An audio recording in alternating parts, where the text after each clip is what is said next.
Kia ora, hello. Welcome to this walk through the history and heritage of Mount Eden Village. My name is David Hill and it's my pleasure to have you join me. As you wander through the village, you may notice a number of attractive heritage panels. These are typically placed on buildings of interest. Our walk today will, however, dive a little deeper into the area's history and consider these along with some of the area's personalities. The walk has been made possible thanks to the Mount Eden Village Business Association with support from the Albert Eden Local Board. Further details on the area's past can be found on the village's website, along with an opportunity to add any information you might like to offer. The icon of the Auckland Isthmus is the icon of Mount Eden Village. Maungawhau, Mount Eden behind me. The tallest of the isthmus's volcanoes, it's been the centre of the community since the first human beings set foot here.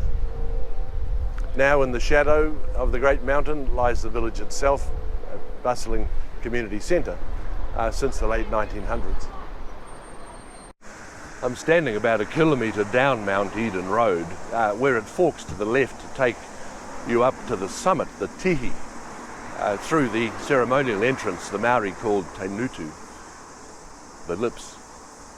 The building behind me, however, was built in 1910 to provide for the passengers waiting the tram line, which had recently been extended up Mount Eden Road.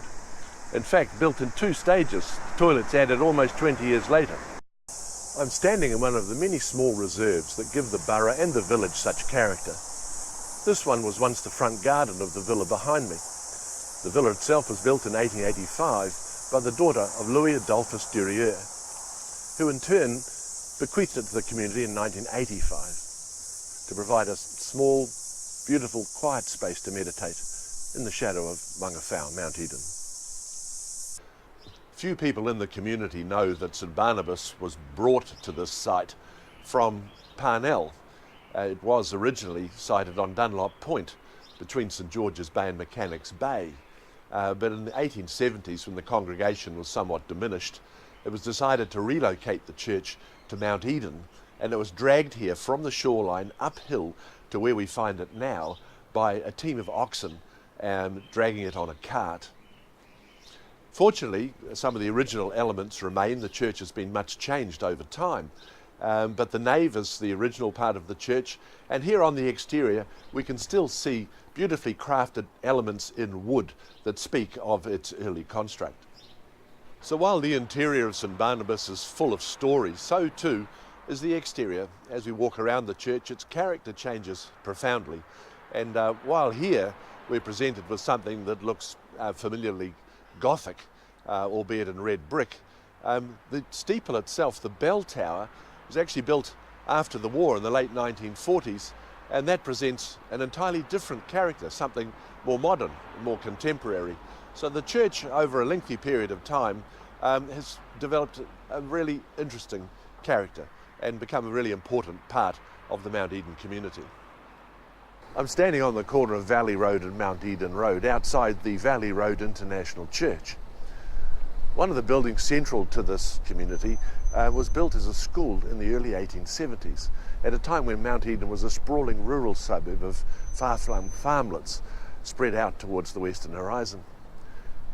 By the end of the 1870s, the school had been relocated and the buildings were purchased by the Free Methodist, Wesleyan and Anglican churches, and chose to offer a ministry to the wider community.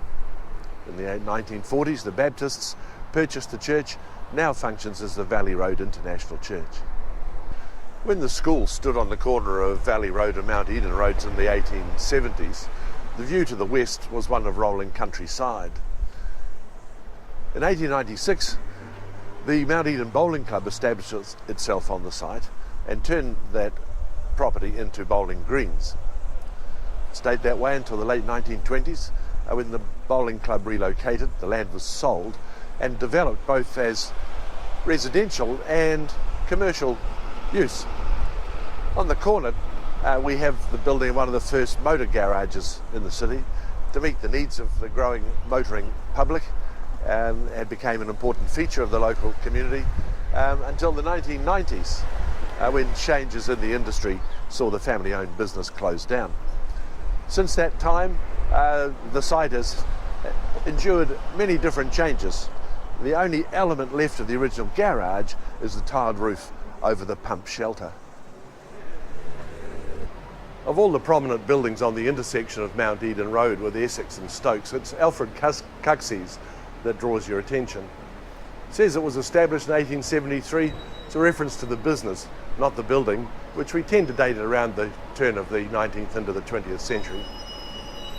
Italianate in style, it was designed to be impressive, to speak of the enterprise at the intersection and of course entice customers. Diagonally opposite Cuxey's, the business of Till & Son was another dominant presence on the intersection. A bakery established in 1885, the building like Cuxey's and the others around the intersection at the same time shared a similar style. Close inspection, however, reveals some of the detail on this building. Where elsewhere the veranda posts have been removed, here they remain. Unsurprisingly, the bakery was a very popular place to meet and talk. One particular group of people earned the name the Peanut Club because of the amount of peanut shells they left behind at the end of a day's conversation.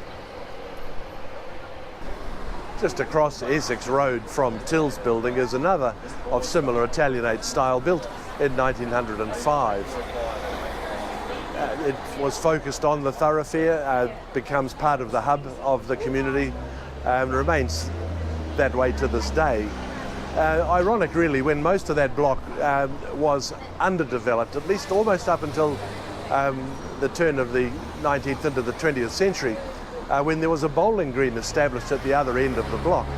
But by the 1920s, that bowling green had disappeared and the street itself had begun to be developed completely for the benefit of retail trading.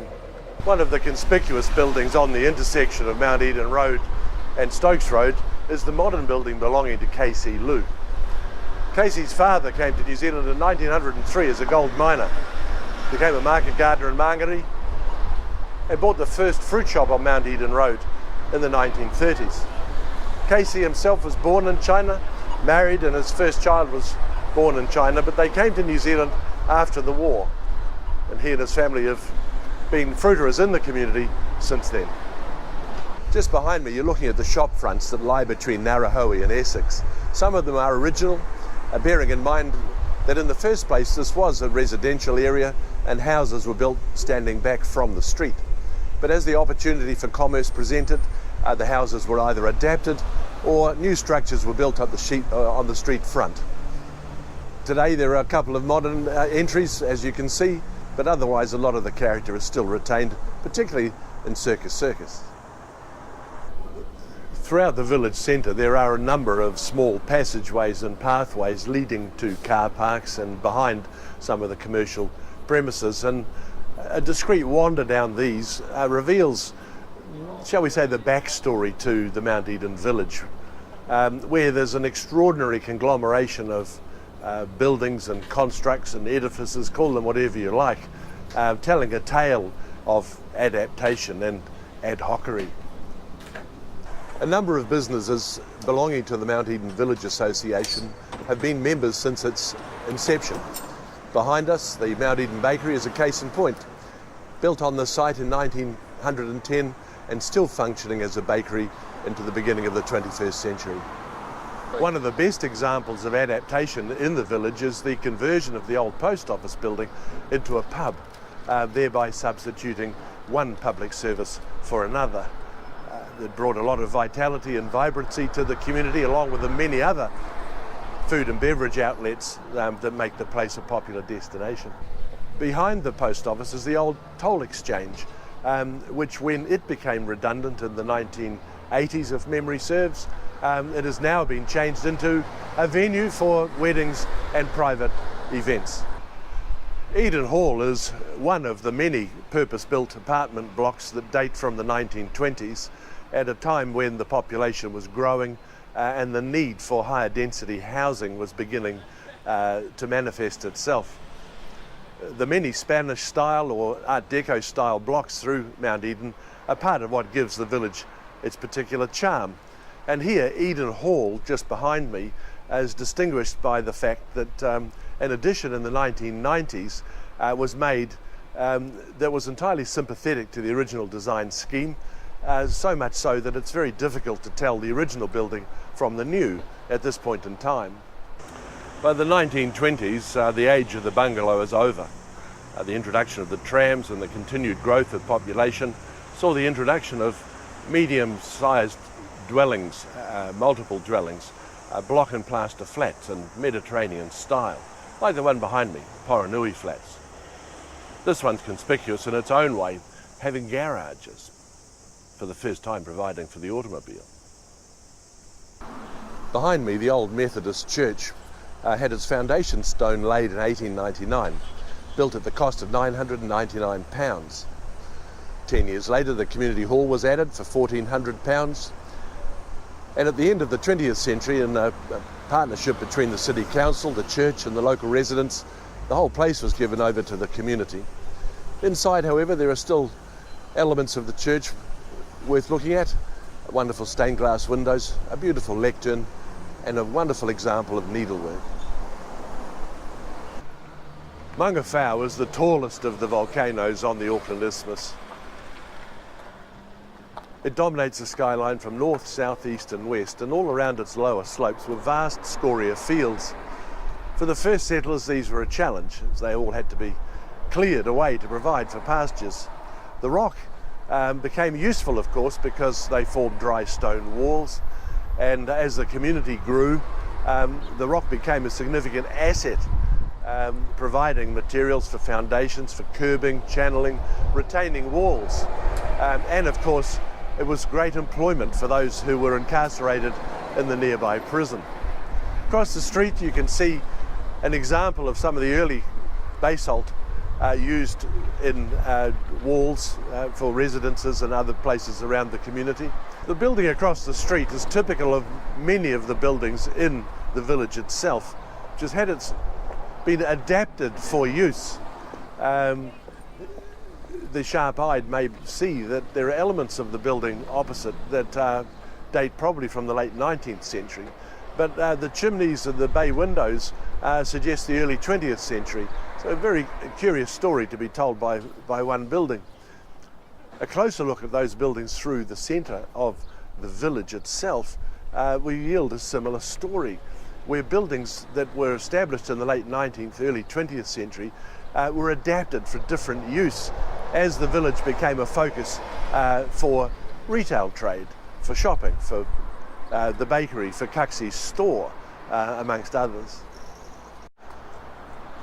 I'm in front of the beautiful little Greyfriars Church at the southwestern boundary of the village.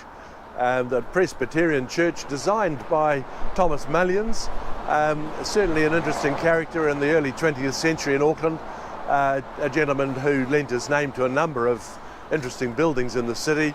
The first purpose-built apartment block at the top of Shortland Street, for example. Mallions had skills in reinforced concrete construction, which was an innovation in the second decade of the 20th century. Grafton Bridge, the longest reinforced concrete span in the world when it was completed. And this little church here built in reinforced concrete, the same materials.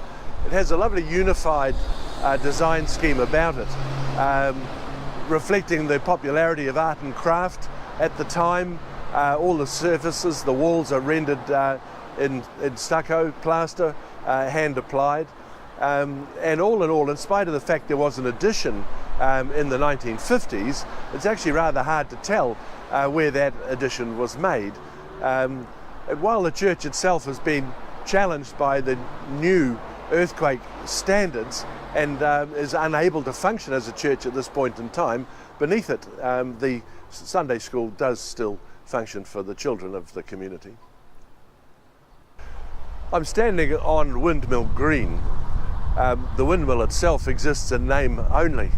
It used to be situated at the bottom of Windmill Road on a rise in order to capture the wind, and it was built in 1844 by William Mason, a minor government official who occupied a number of interesting positions in the early years: the superintendent of prisons, an architect. He designed the old government house, a farmer, an entrepreneur, and when in 1844 he built the mill for the Eden Flour Company, he provided for the means of the local community who before had to send their grain to Sydney in order to have it ground into flour to be returned here for consumption.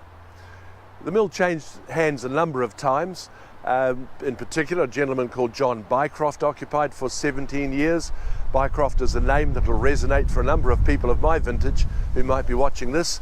The Bycroft Biscuit Company was a big name in the 50s and 60s. One of the more notorious owners turned out to be a Scot called Robert Robertson, who converted the mill itself to grind bones for fertiliser. But there's a rather sordid side to the Robertson story, which has it that for want of animal bones, Robertson began to plunder the burial caves of Maori who had been interred on the mountain sides, and used their bones for his fertiliser enterprise. The Crystal Palace Theatre was built in 1928 for the Hippodrome Theatre Company as a cinema, a dance hall, which existed in its basement, had shops on either side of the theatre entrance. It was a very popular venue for many reasons over the years. Famous dance band of Epi Shalfoon, the Lebanese Maori, played in the basement for a number of years. Epi tragically dying in the arms of his daughter on the dance floor. Of course, many of us watched surfing movies in the 1970s, and today there's any number of private concerts arranged on an ad hoc basis. So this video has been presented by the Mount Eden Village Association and the Albert Eden Board, to whom we owe a debt of gratitude. We hope you've enjoyed the experience. If you'd like to know more, please go to the Business Association website. If you'd like to add anything, if you have stories to share, we'd love to hear from you too. You'll find opportunity to do that on the Mount Eden Business Association website also.